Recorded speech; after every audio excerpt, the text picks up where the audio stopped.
Let's start then. So today is going to end up being a full calculus review. So essentially what I'm going to do is cover all of the key topics that come up within those chapters, which for unit 3, 4, it's going to be, what's that, 9, 10, 11. And we'll have a look at the review chapter 12, which covers, well, all of that. We'll cover all of the individual little bits in there at a relatively fast pace, and then from there we'll get into some of our questions, unless of course there's anything we should clarify further before going into that. Okay, so starting with the derivative. This is where we started our calculus chapter. What is the derivative? This is our function for describing gradients of other functions. When you find the derivative of a function, what you get is yet another function which describes the gradient of the function you just found the derivative of. We use a lookup table for that, right? We've got the whole list of them here. Mine is a little bit different to what you get from the actual exam or even your SAC formula sheet, simply to separate it a little bit from what you get there, which has some chain rules applied to it. So the basic idea of finding derivative is essentially just looking up on the left-hand side, what function do you have, and you get whatever's on the right-hand side. That's pretty much it. When it comes to plotting the derivative, we plot it the same as any other function. We're just going to be mindful that what goes on the y-axis is gradient values. So if you have some f of x to reference, what you're doing in that scenario when you're plotting the derivative of that is more so looking at the slope of that line for any given point rather than the y value of that point for any given line. So typically it ends up being the case that you want to start by looking for your stationary points on that graph, because that's going to be where your derivative is 0, right? Stationary points having a gradient of 0. From there, the graph will then be split up into a number of sections, which you can then look at the overall net positive or net negative gradient and drawing accordingly. If the graph is easily identifiable as a type, like in this case, it's identifiable as a negative cubic, then you can use that to help yourself as well. If it's a negative cubic, then the derivative of that should be a negative quadratic, because we know how to find the derivative manually. And sure enough, what we get is a negative quadratic at the end. As for a bit of more nuance into how we find derivatives, typically when you're doing your SACs or exams, it's never going to be as simple as just looking up at that table. You're going to be doing either the chain rule, the product rule, or the quotient rule, depending on what scenario you have. Chain rule is there for any composite function. This could be as simple as natural log x squared, or it could be as complicated as having 3 separate functions back to back on them, sine of log of x squared. Anytime you have any sort of composite function, effectively all you're doing is using the chain rule there, which tells us that whatever's the composite part of that function, the part that you're subbing into, is going to be substituted as our u. We therefore have to find the derivative of that along with the derivative of our original function. So grab the inside, make it equal something, rewrite the outer, diff both, chuck them both in. For nested chain rules, you're essentially doing that more than once, right? You're grabbing as much as you possibly can, but no further, right? Like you wouldn't be able to substitute the whole thing in as u, because then that would be, you wouldn't have a next spot to go. But if you think about what's the most outer thing, it's going to be the sine. So everything else is going to be your substitution. And then you just keep going down that path until you run out of things to substitute. And then wrap it all back up. Product rule and quotient rule, one of those is guaranteed to be on every tech-free exam ever as the first 1 or 2 questions. Pretty much every single time the exam will ask you, find the diff of this, or find f dash of 2, for instance. So not only are you finding the diff, but also subbing in a value. It'll be a diff thing. Sometimes they also then move on to an anti-diff thing as well right afterwards. Very, very basic stuff that'll show up on everything, so make sure that the basics of product rule and quotient rule are sorted. How do you know when to use what? Product rule is going to be when there is a multiplication between your 2 functions. X squared sine x those are two separate functions, which are, I know there's no multiplication sign there, but we know there is a multiplication. I've seen it before where people get a bit confused if there's brackets involved in functions. Brackets do not always mean multiplication. This is not sine multiplied by x, this is sine of x. So just keep that in mind. Sometimes just seeing brackets doesn't necessarily mean multiplication. I've seen it come up a few times. As for how you do it, well, it tells you exactly how, right? You need v and u as well as the derivatives of each. Product rule is a bit lenient. You can define your v and u as whatever you want, so long as you're picking one function and then the other. Just doesn't matter the order you do it in, because it's made up entirely of pluses and multiplications, which can be done in any order, so long as each of these terms are correct. Quotient rule is where you have division, so u is going to be on top, v is going to be on bottom when you're defining those functions. So making sure here it is a bit more strict with what you define as your u and your v, especially so that you've also now got subtractions involved as well, because the order with subtraction does also matter. So in this example, the natural log would be the u, and the bottom would be the v would be the x squared here. Same as before though, just different rule that you're plugging it into. Diff both, and then chuck them into where it says to put those terms. I don't believe this has ever come up, but it's worth pointing out. Any multiplication can be rewritten as a division and vice versa.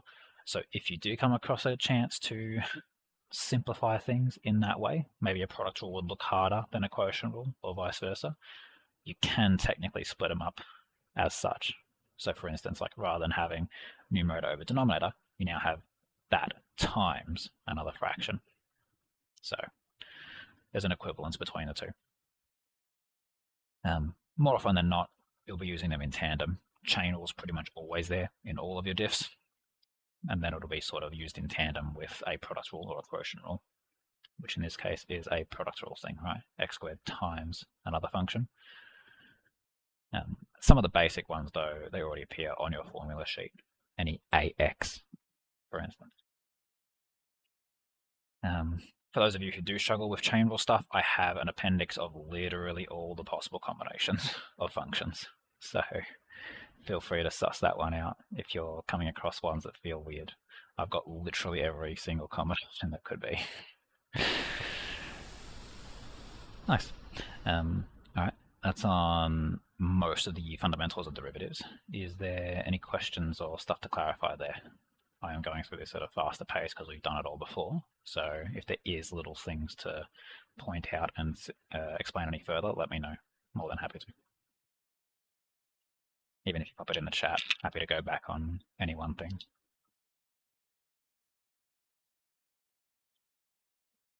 Okay, tangents and normals. So now we're starting to look into the applications of derivatives. What are we starting to do there? Well, tangent lines, very common. Basically, you're looking for a function, a linear function, that brushes up against the side of another function. That is to say that it shares a point on that graph, and it shares the gradient at that spot. Derivatives have everything to do with gradient, so as soon as gradient-related information comes into play, we know that derivatives have a home there. So what are we going to do for it? Well, we know it shares a point, and since we know it shares a gradient, those are our two criteria, right? Try to figure out what the gradient is at that point, and try to figure out what that point is. The main application of diff is going to be on finding the gradient or using the gradient-related information that you have. In most cases, you're just finding derivative of the original function, and therefore getting the gradient at that spot, so long as you know it. If you don't know the spot ahead of time, or otherwise, you do have these other two options here as well. Like the second dot point says, if you know 2 points on the tangent line, normally the origin, and some other point that's generic, you can use your rise over run, because linear always has a constant gradient. And if you know angle-related information, that is also gradient-related information, because any line that is drawn on an axis has some angle theta associated with it. So to get it into actual gradient, all you're doing is taking the tan of that angle, This is typically written in degrees rather than radians when you get it in the actual information. So either make sure your CAS is in degrees when you do it, or just know your conversion formulas of the pi over 180 and 180 over pi. Okay, I've got a whole bunch of examples here on actually how we find the tangent lines using those three main approaches. Do we want to go into detail on any of those, or are we happy enough with tangent lines as a whole?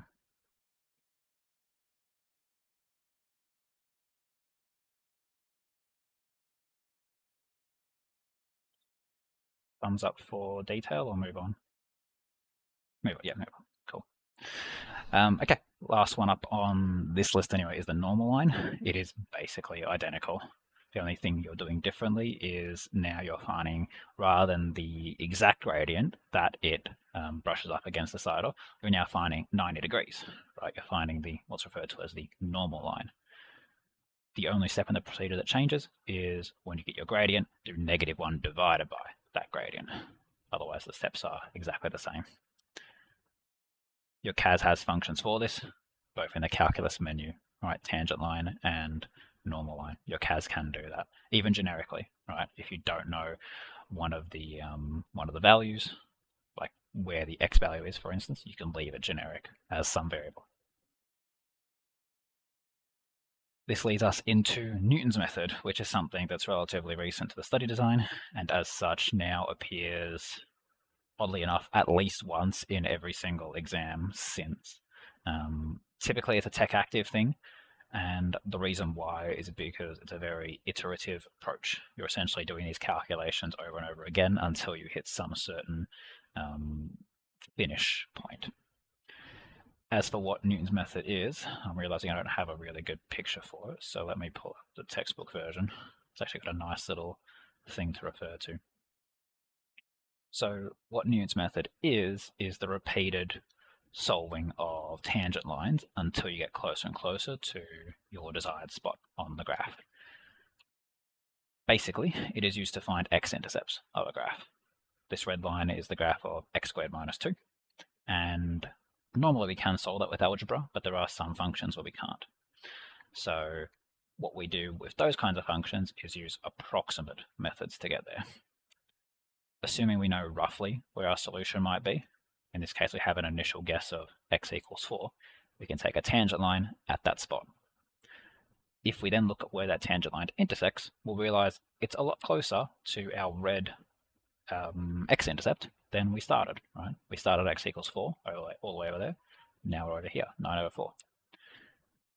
If we then take another tangent line, again, this yellow one, we'll notice again, that thing intersects even closer. If we do this infinitely, we'll get infinitely precise on our solution for the f of x equals 0, our solution for the x-intercept. The simplified version of that rule is this. So in your CAS, you're simply defining what's your function, what's the derivative of that function, and what's your current guess, xn. So for instance, x0 would be 4, x1 would be 9 over 4, x2 would be 113 over 72. That's what the subscript is referring to. What's your current x value at that spot? It's iterative, which means you're doing it over and over again until you meet some condition. These are all very, very common. It's all very, very repeatable questions. It's pretty much the same thing every time. Okay. The next one up is the stationary points. So in short, finding your stationary points is all about setting the derivative equal to 0. Why? Because all stationary points have a gradient of 0. Remember, derivative is all about gradient. So you've got your maxima, your minima, or your stationary points of inflection. Any of those will be found by setting the derivative equal to 0. And then just solving for x. That'll get your x coordinate. If you need the y coordinate, of course, just shove that back into the original function. If you now want to find what type of stationary point you found, because remember, it finds all of them, not just the type you want, then you have a bunch of different approaches to how you can figure out what type. The approach that I'm suggesting here is the double derivative test. So essentially, find the derivative of the derivative, and then plug in your x coordinate. If the result comes out positive, negative, or 0, that'll tell you which type you have. Plain and simple. You get a nice little 3-point checklist. So if you're tech active, you can just refer to that immediately. If you're not tech active, then you'll kind of have to have those memorized or use one of the different approaches. The other main different approach would be simply just testing the gradient at either point of it. So let's say you know where your stationary point is here. You just test what's the gradient here, what's the gradient here, and that'll allow you to determine, okay, well, this is positive, this is 0, this is negative. It's going up and over. It must be a maxima rather than a minima. But that takes a little bit more time, I would say. So that's why I've got the double derivative test here as the main method. This is the main process by which we do our applications of diff. We're starting to find our maximums or minimums of a type of function. Whether you're doing it tech-free or tech-active, you can do it the same way. Tech-free, you're always pretty much doing your derivative equals 0 for the function because, as it turns out, the maximum or minimum of whatever you're trying to find will be a turning point, right? We saw them before, local maxima, local minima, so on and so forth. So the procedure is as follows. Find the function of whatever you're trying to maximize or minimize, diff it, solve diff equals 0, and then sometimes you get more solutions. It just means one of them's the max and one of them's the minimum. So you got to do a bit of rationalization in your head to figure out which one will be which. For tech active, you can do that exact same procedure exactly as written. Alternatively, you can make use of the inbuilt CAS functions fmin and fmax. Those are a little bit more potent because they don't actually find stationary points. They find the true max or the true min of your function. And that's a bit more important in tech active because they can do things to make things a bit weirder, right? Tech free, it's a bit unreasonable to not have the max or min as a stationary point. Tech active, they kind of just have license to do whatever the hell they please and make it as hard as they want because they know you can sketch the graph, they know you can use these little inbuilt functions to skip steps. So making use of your fmin and fmax functions is going to speed things along quite rapidly. I've got a bunch of examples here, but they pretty much all range around finding maximums of areas, volumes, and minimum length, I think, are the main ones that come up a lot. A lot of it is going to be based on your ability to understand how the shape is working and then write your variables in accordance with that. Like in this quick example we'll look at here, we got a trapezium with some x's in there and some unknown, like in this case we've got an unknown for the height. Everything starts by creating your formula that describes whatever you're trying to maximize. In this case it was maximizing area, so we need the area formula of the trapezium, which means we need this thing, we need that thing, and we need that thing. We already have A, we already have B, because those are labeled as the x's in the function, so we just need H. If you look at that little bit there, you'll notice that's a triangle, so we're starting to use trig for that sort of thing. It could be different. Well, I guess this one's also kind of trig. At least it looks trig. It's triangular, but same sort of idea, right? You've got the function that is describing the shape of the curve around it. The only nuance here is when you have it bound by another curve, like this triangle is bound by that semicircle. When you're creating your area formula, rather than having just the shape to work with, you also now make use of the function itself. Because what you notice as you create your area formula is the base of the triangle is nice and easy to find. It's just from -1 to x, so overall x plus 1 in length. But when you look for the height, it's just given by y, because we're starting at 0 here, 0 to y, so height of y. But the problem with that, of course, is going to be that you've now got two variables, right? You've now got x in here and y in here. Our function is here to have one variable. That's why this function comes into play, because that height is based on a point on the curve. Rather than say y is the height, you can now say √1 minus x squared is the height. that will finally get it all in terms of x, and then you follow the procedure from there. Otherwise, you'll get some angle-related stuff. That's again going to be trig. Again, a trapezium as well. What else? Is there another one? Length, yeah. So lengths tend to be minimized rather than maximized. So just keep that one in mind. And yeah, you're just using length equation for that. Difference in x values, difference in y values. So what you'll notice is it's pretty much always Pythagoras or trig in a lot of these circumstances to get the remaining or key information that you need. That's a brief covering of all the main applications of diff. Is there any of those that should go into more detail?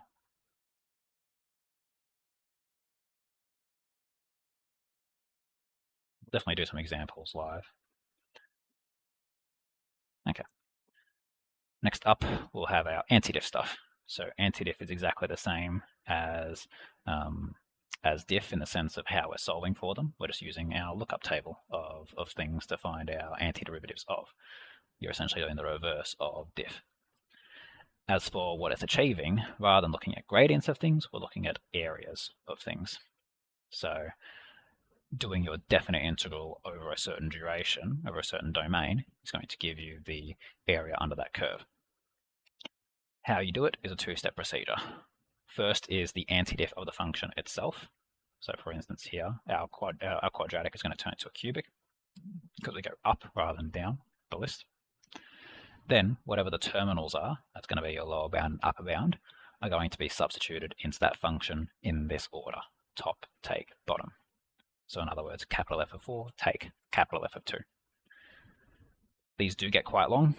Keep that in mind when you're doing your simplification. You might want to say just f of 4 equals this, and then continue simplifying that. Then do f of 2 equals this, simplify that, and only at the very end plug them in. That'll keep things nice and self-contained and minimize the amount of errors you could possibly make. Alternatively, if you do it all in one line, you get through it in a little bit more condensed space. So you're kind of saving a little bit of space there, but it's more a matter of just whatever you're comfortable with. If you are going to do it all in one line, make use of brackets, big brackets to identify what's what. The other thing, I guess, I've included plus c's in here just to show that they cancel out in your working out, and even as far as VCAR are concerned, you don't have to include plus c's in your definite integrals. They always remove at the end. The thing with this unit squared thing, they don't really care whether you put unit squared in there, unless of course there is a unit given. If they tell you it's in terms of meters, then definitely give meter squared. There's a whole bunch of properties that you can use to simplify definite integral related stuff. It's something that has a pretty decent show rate in your multi-choice section of the exam. In fact, a lot of these examples that I would show are more or less appropriated from that. The ones you're using the most is going to be dot points 1 through 4. Dot points 5 and 6 I copied from somewhere external to the textbook. Textbook doesn't teach you these or cover them, but I have seen one such example that came up in an exam which did actually require knowledge of them. Now, yes, you could hack your way around it, but it's also nice to just have that there to use, and rather than having to figure it out on the fly. They're all fairly straightforward in the sense that if you have the thing on the left, you can now have the thing on the right. For instance, this is saying that you can split up any integral into two separate integrals, so long as they exist over the same domain, right? So if you have like from 1 to 6, you can split that up into 1 to 4 and 4 to 6. Split it up into multiple ways. And there's just a bunch of different versions of those. There's heaps of examples there if you want to have a look at them. I'll show them all here. Are there any of these that need to be explained any further? I haven't really explained them today, but this is more to if you did have any that you remember from last time.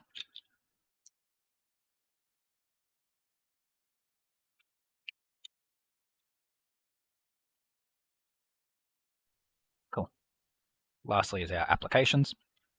One of the main applications is going to be integration by recognition. So we have this thing that we're trying to integrate, and yeah. Sorry, can we go back to the sixth property? Yeah, this one. Do you explain that? Yeah, sure. So that's about how horizontal translations work in response to when you're doing a definite integral. So in other words, there's a couple of ways you could handle horizontal translations. One is you can literally just shift the function and then evaluate your domain, evaluate your integral over the domain, or you can just shift the domain instead. Both of them achieve the same thing. It's like in real world, whether you move the paper to the pen or the pen to the paper, you get the same sort of result. That's at least conceptually speaking what's going on there. As for an example of when that might show up, you might get something like this, which is we're told this integral equals that, figure out this related integral. You'll find a lot of these properties are used when you don't actually know what f of x is. Because if you did, you really wouldn't care too much. You would just integrate it and then solve exactly as normal.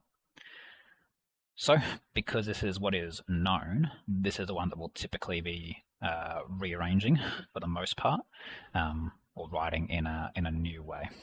So we use our property here. Essentially, the only thing that's different between the left and the right part of it is the h, right? You can still see a and b's are in the same spots as before. The h is what's being modified. We're essentially saying we can remove this horizontal translation and apply it instead to the terminals themselves. When you get complicated ones or ones that you're not used to using, it's typically easiest to just define what the terms are and then plug and play afterwards, rather than just think the terms in your head and plug and play them later. Like, yes, I know I can say that's B, that's A, so 4 is B, A is 2, and H is 2, but it's also good to just have it on the paper. It's nice. And then, yeah, you're just basically rewriting exactly as described in there. So you keep that left-hand side one the same, since that's already what it was, and then replace all the terms over. And what you'll realize is you get, at least in this case, you get a copy of what you're looking for here, the 0 to 2 of f of x. But we wanted 3 times 0 to 2 f of x, so all we're going to do is triple it, right, whatever it comes out to be. Since we already know this one's 5, and that one is the same as this thing, that means 5 is equal to that. So if we triple it, we go to 15. Cool. Any clarifications further on that? No, that was it. Thanks. Nice. Okay, I have realized we also skipped over signed area, so let me just talk about this area-related stuff. So what we're doing with definite integrals, if we do nothing about them, is you're finding the signed area. So literally anytime you're doing a definite integral, you're finding the area under a curve, but it's referred to as signed area. And what that means is the area that you're trying to find has positive or negative area depending on where it's located.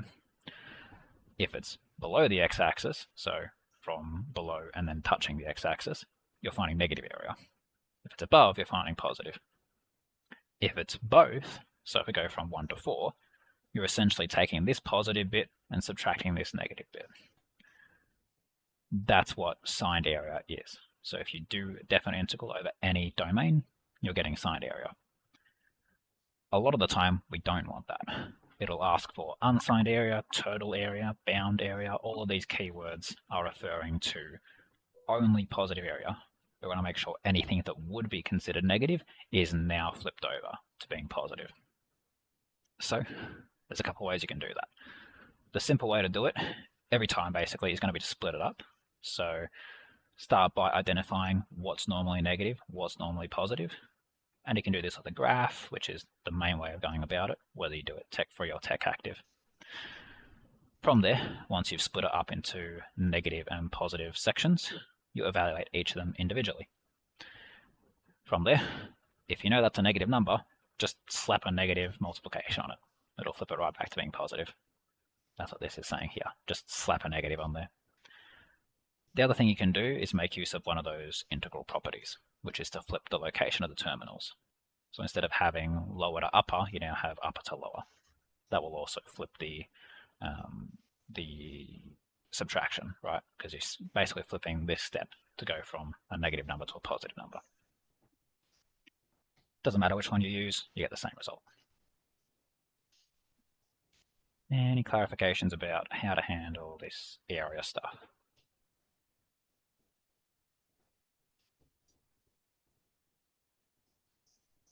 Cool. Okay, lastly, integration by recognition, and then some of the other apps. So integration by recognition is going to be similar to what we were talking about with our definite integral properties. Like you have this thing, find something related. You have this diff thing, find a related integral. That's the key phrasing for this. You'll always have a diff equation, and you'll have to use that to find some related integral. The reason why we have to do this at all is because integrating that is not part of the method study design, at least not by like a basic rule for it. There's no product rule equivalent that we get taught for integration. So we have to use other methods. Every single time, it's a two-step process. Start by anti-diffing both sides of your diff equation. The reason why is because it'll cancel out this diff here, and it'll put an integral symbol on this, which gets us close to what we want. The integral cancels out that diff thing, so what you end up with is this, at least in this case. Then from there, you put all of your focus on that integral side of things, and just try to rearrange it until it looks more like that.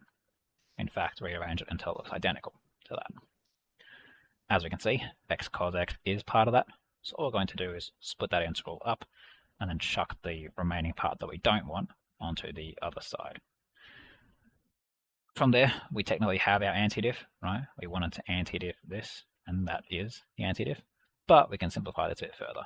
We can antidiff sine into negative cos, and that'll get us our required antiderivative there.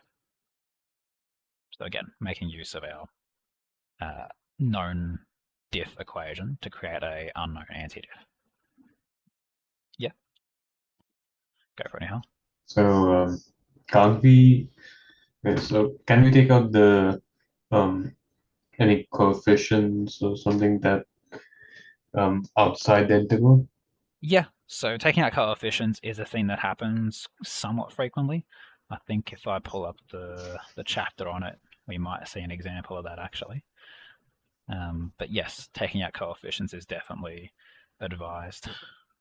Can I find one? I guess not. Well, maybe this diff will come with a coefficient. Probably does. Point being, yeah, if you can. In this example, we can't really, because none of these are constant coefficients. But yeah, if you do have like a 3 or a 2 involved, an actual number involved anywhere, yeah, absolutely. So we can only do it for like constants. Yeah, only for constants, correct. It's the same with actually it's the same with all math, right? When you're doing your well, actually no, it's the same for diff, where you can't necessarily take out the variables. You can only take out coefficients and constants. Okay. Yeah. Because yeah, otherwise, sure, you'd pull out the x out the front, and then you'd just be like, okay, well I can integrate cos, and now I just got to deal with integral of x. But nah, it doesn't quite work that way, unfortunately. And then lastly, the last application is going to be your area bound by curves. This honestly ends up being easier than just doing area under a single curve. And the reason why is because you don't actually have to care about where those curves are located. You don't care about if it's above or below the x-axis. As long as you follow this procedure, it'll work out to being what you want. As for how you do it, first things first, identify what they even mean by bound area. Bound area means you have a fully enclosed shape by any number of curves. So in this case, like the roof of it is given by the blue g of x, and the rest of it is given by the red f of x. This is bound because the shape is fully enclosed. This is not bound because there is no roof or otherwise connecting this. Same thing out here, same thing out here, same thing out here. All right, you're looking for where is it fully enclosed. Once you have that, that tells you what functions are relevant. So from there, next step is figure out the domain of that area. So in other words, how far horizontally does it stretch? In pretty much every circumstance, it's going to be the endpoints of where these things meet, the intersection points. Intersection points, you just equate the curves together. From there, you want to figure out what is on top and what is on bottom. What is on top simply means what function is physically above the other one. In this case, we can see the blue line is physically on top of the red line for this entire duration.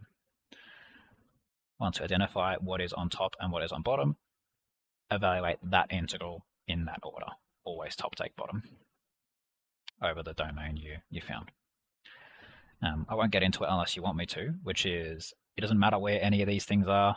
They could be above or below the x-axis. They could change over a whole bunch of times. So long as you keep consistent what's on top and what's on bottom, the area will come out to be what you want it to be. Like for instance, if we do have that crossover of curves, you can see over this full domain here, one section has red over blue, the other section is blue over red. All we're going to do is figure out where they cross over and then do what we just talked about twice. We do one integral where red is over blue, and we add that to another integral where blue is over red.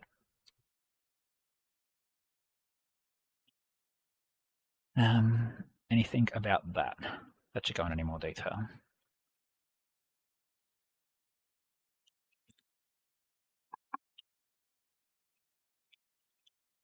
Cool. Last one is average value. So what we're doing here is kind of like how you average things in real life when you're doing like, I don't know, average of a sequence of numbers. You just add up all the numbers and then divide by the total number of numbers. This is the exact same idea. It's just in integral equations. And what you're averaging is based on whatever the function is. Like for instance, if you have a volume equation, then doing this on the volume equation gives you the average volume over time, whatever your duration is. You're essentially finding the area over that duration and then dividing by the length of that duration. That's all this is. So everything in there is stuff you've done before, right? We know how to do a definite integral, that's that bit, and we definitely know how to divide by a number. We've done that before. So all you're doing is identifying what's my function, what's my interval, and then plugging in. The only nuance here is that you can make use of the fact that definite integral is area. So if you get a function set like this, which is a function, you could find these rules and you could identify them and plug them in, but it would take some time. So rather than do that, you can make use of the fact that definite integral is area and just find your area in a slightly more effective way. That being to create the shapes involved. So splitting it up into the triangle or rectangle and solving those instead. Because it takes some time to figure out what these lines are. You've got to shove both of these into your gradient point formula and then again into the gradient point formula for the second one. So rather than that, do some simpler stuff. Yeah, that's about it. That was a full review of the calculus stuff. So we'll get into some questions.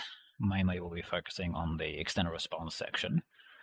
But before that, are there any concepts that should be explained in any more detail?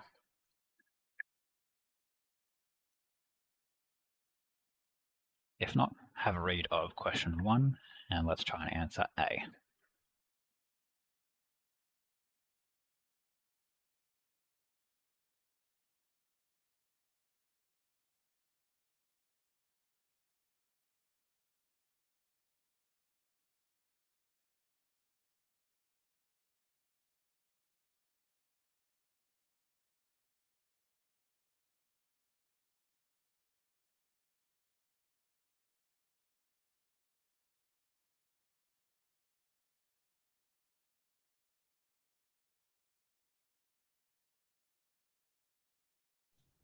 It looks fairly simple. We just sub in 10. Yeah, exactly right. Just subbing in 10 for T, right? T is in terms of minutes, we can tell that by the thing, and S is the salt. So yeah, subbing in T equals 10 will get us there. I'll do that on my CAS, but in the meantime, yeah. Next question, sketching the graph. Actually, we could probably just ignore that one. I'll get the graph up as well. You guys focus on C, find the rate of change.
That's our graph.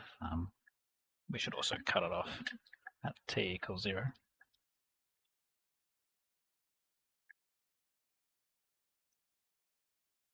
So essentially we can see it very sharply declines and then plateaus, which should make sense. It's a negative exponential.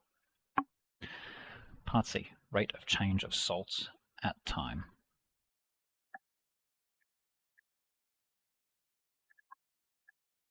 We won't need a graph for that.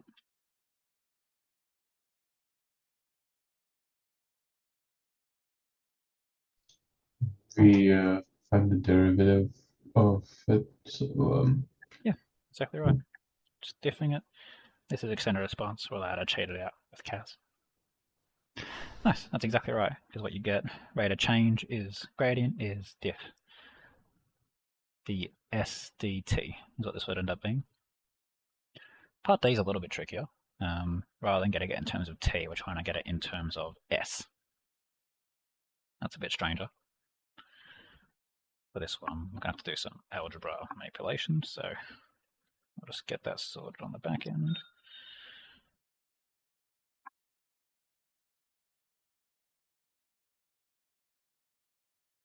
I'll copy down what we have.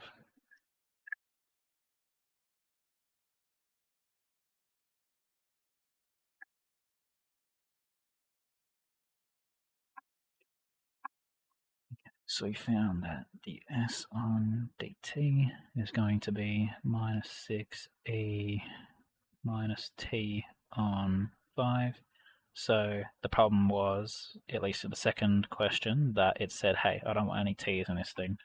I want s and only s. So first thing I'd be considering is what things in my equations have s in them, and can I do something about how they're rearranged?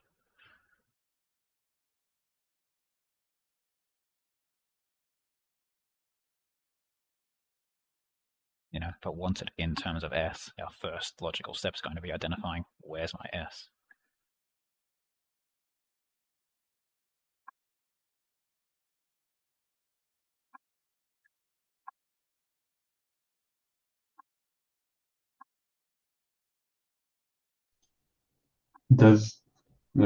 is D asking for rearranging S into the rearranging for T?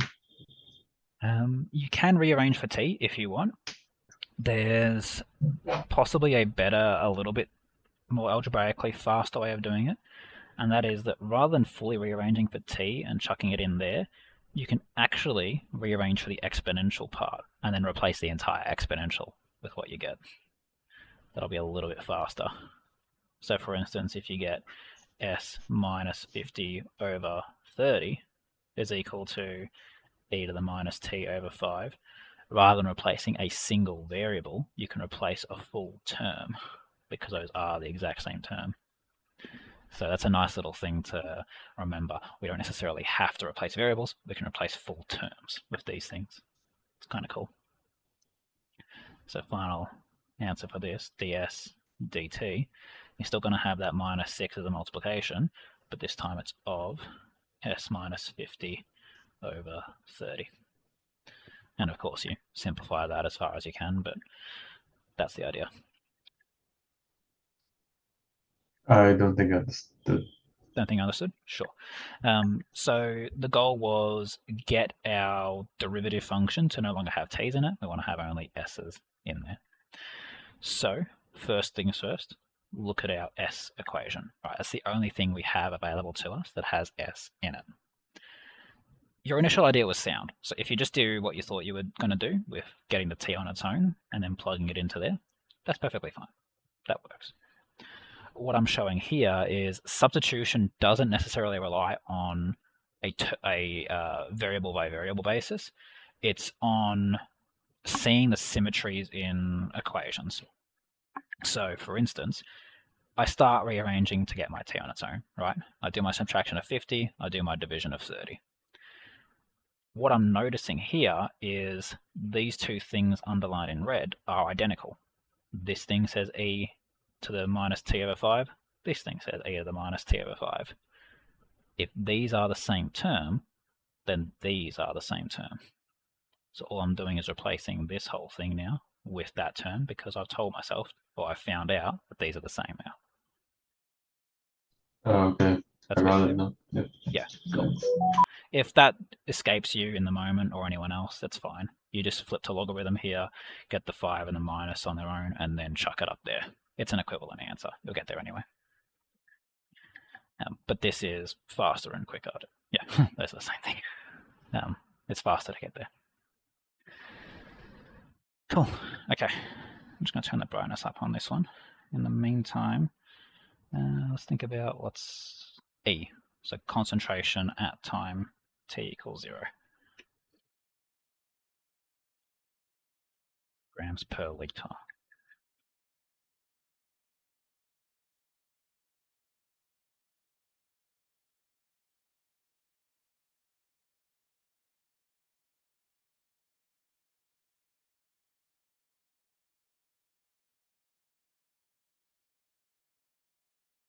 That's interestingly worded. Wording and that's going to matter quite a bit, I think. There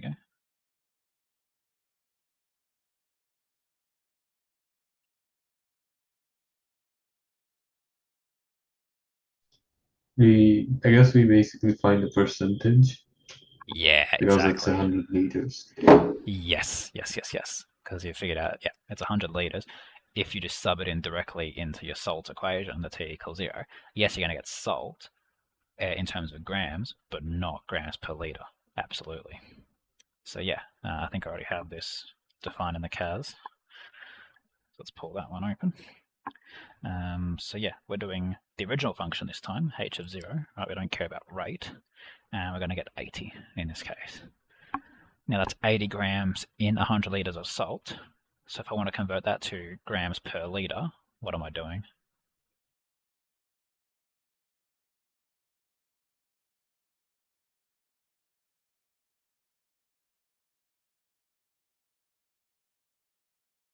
This was the amount of salt we found at t equals 0, and it's the amount of salt. Could you repeat the question? Yes, so basically we've got the amount of salt right now, and we're trying to find, we've got the amount of salt in grams right now, but we're trying to find grams per litre. So we know we've got our 80 grams of salt, and the salt solution is 100 litres total. If I now want to convert my 80 grams into grams per litre, how am I doing that?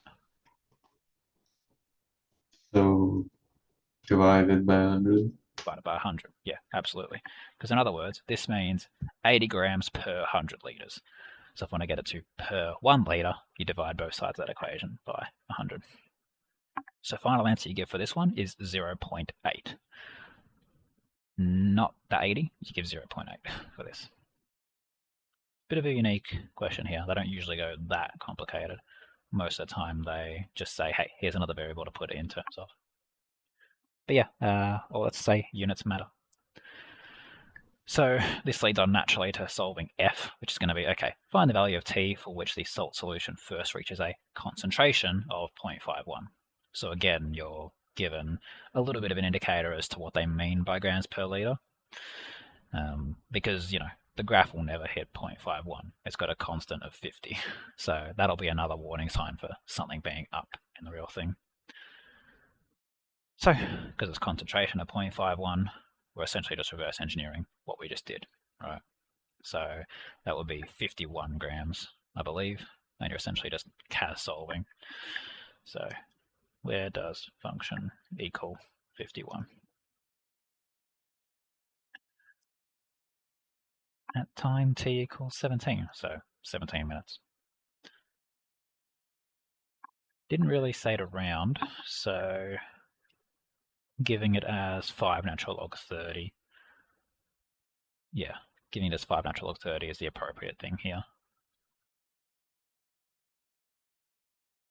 Cool. Okay, any questions about any of those? In the meanwhile, I'll have a look and see if there's anything that's super cool to have a look at. Because T looks the same, right? Find initial temperature, rate of change, and the changing of variables. It'll be the same idea. Even the same type, actually. Negative exponential. Let's see. These all look very similar. Same with that. This will do. This kind of question comes up fairly frequently. We have our cost equation. It's a quadratic. X is in terms of units produced. At what level of output? Hang on, that's a bit weird now. At what level of output? I guess they're referring to how many units must be produced as the level of output, such that we minimize this. So we're trying to effectively minimize a quadratic over whatever domain makes sense for this sort of thing. I'll let you guys have a think. What might we do?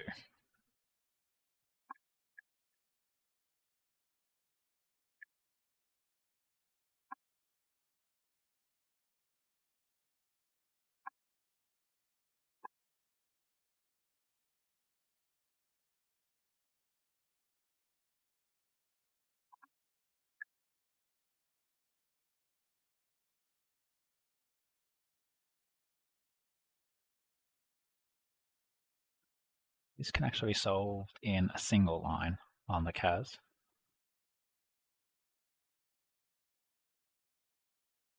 At least I think it should be. We have to find the x-intercept of the derivative. X-intercept So I guess of solve. derivative, yes. Yeah, solve d by dx of the equation, and then set it equal to 0. Yep. Solve diff equals 0 for x. Okay, never mind. We will have to do something different, it looks like, because we get a negative number. Why is negative number bad for this? It's not real. Yeah, because x is a number of units. We can never produce a negative amount of units per year. So I thought we might be able to do it in one line, but apparently not. Let's refine what h of x is going to look like. Let's do 50 to 50. Let's have vertical translation is quite high actually.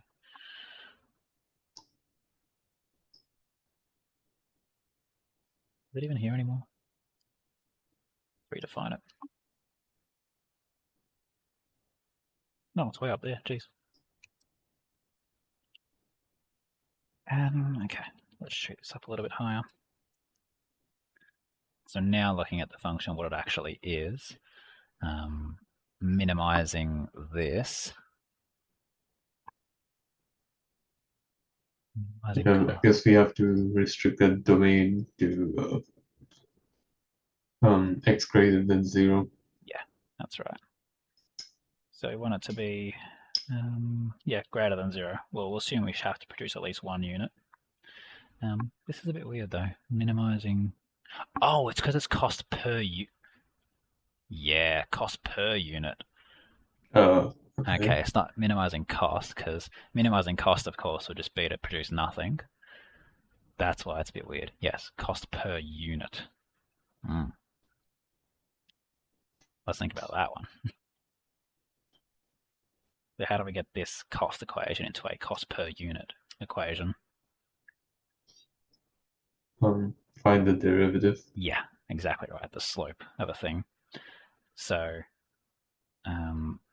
oddly enough, the slope's only going to increase over time. So it seems to me like this is still just going to be the same thing anyway. Just going to be a positive linear. So that's really strange. Is that really? Average cost per unit. Is that really what this is going to end up being? That feels weird. Let me pop the answers just to make sure I'm not losing anything there. Because yeah, finding the diff should get us to a per unit basis because you're now looking at the rate of change of cost. But it's still increasing.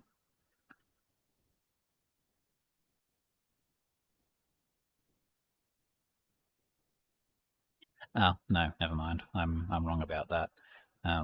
Diffing it does give you the rate of change of cost over time, but getting it on a cost per unit basis, kind of like how we had to divide by our unit last time, we got to divide by our unit this time. So I'm actually wrong here. We should be dividing by x because they're dividing by its per unit now. And as we can see, yeah, that makes a lot more sense. Cost per unit is now decreasing over time, which is what we usually expect from these kinds of things. Because doing cost divided by units. Yeah, that caught me. Does it make sense why it has to be this though?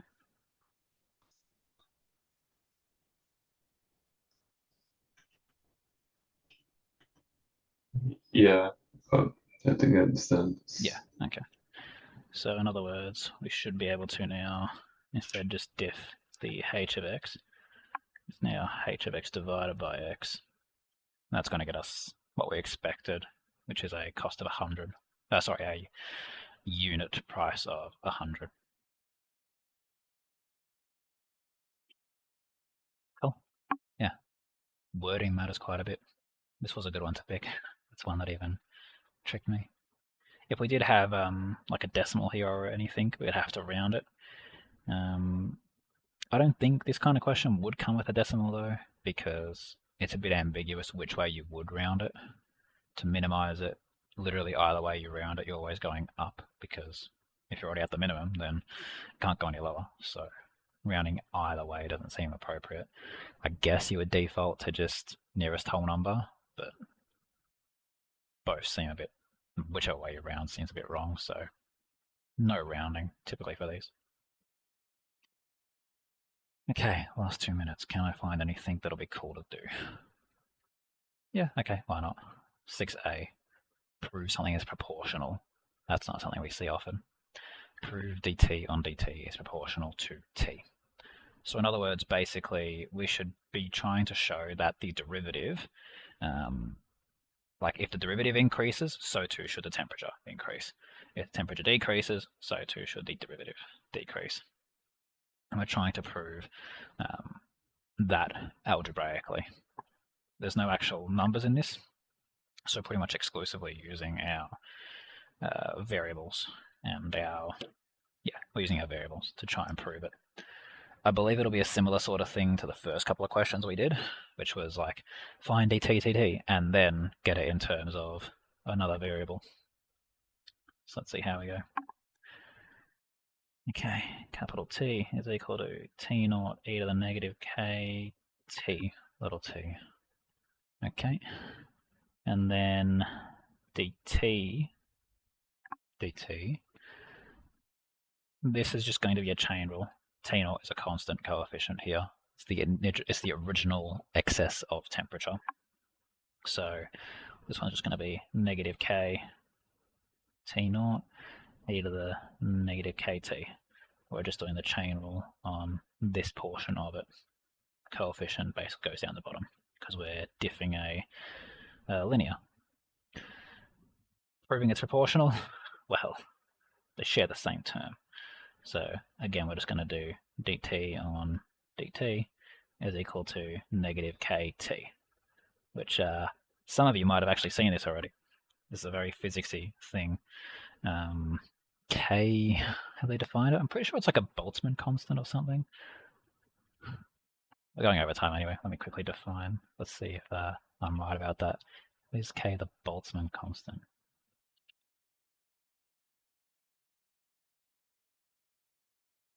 Yeah.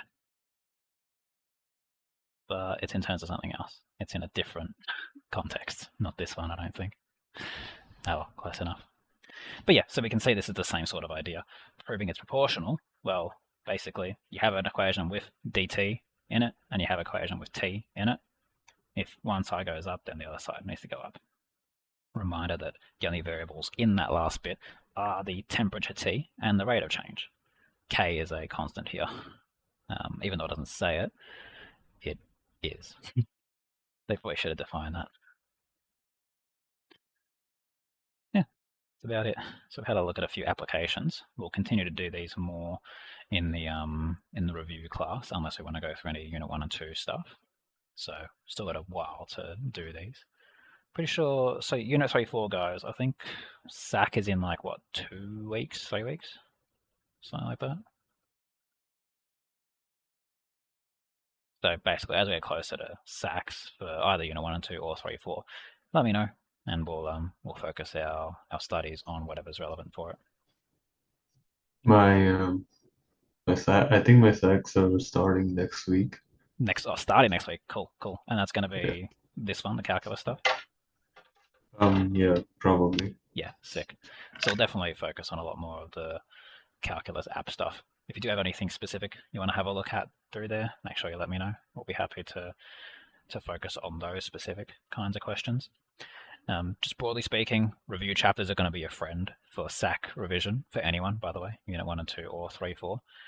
This extended response section of these chapter reviews are basically exam questions. So for the most part, these are really, really good to do for your own practice. And you can see there's quite a few of them, usually. So lots of practice. All right, that's about it from me. If there's anything you'd like me to clarify further, I'm happy to stick around for a little bit. Otherwise, take care. Thanks for coming. Thanks. Have a good day. You too.